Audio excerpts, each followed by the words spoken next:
Hi friends. Hi friends, ఎలా ఉన్నారు? నేనైతే చాలా బాగున్నాను. మా ఇంట్లో ఒక పక్షి గూడు పెట్టిందండి. అందులోనేమో 3 ఎగ్స్ పెట్టింది. ఆ 3 ఎగ్స్ 3 బర్డ్స్ అయ్యాయి. ఆ 3 బర్డ్స్ చూడండి ఎలా ఉన్నాయో. ఇదేంటంటే 6 మంత్స్ ఒకసారి పెడుతుంది. ఒక 1 మంత్ ఉండి వెళ్ళిపోతుంది. చూడండి ఎంత పెద్ద బర్డ్ అయిందో. అది మళ్ళీ ఇక్కడికే వస్తుంది. అలా ఇక్కడికి వచ్చి అటువైపు చేస్తూ ఉంటుంది.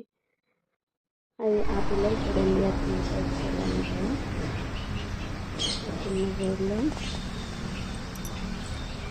మనం ఏదైనా ఫుడ్ పెడుతున్నామేమోనని అవి చూడండి ఎవరు ఎలా చేస్తున్నాయి. నాకు చాలా బాగా అనిపించింది ఇది చూసి. 3 బర్డ్స్ ఎలా ఉన్నాయి.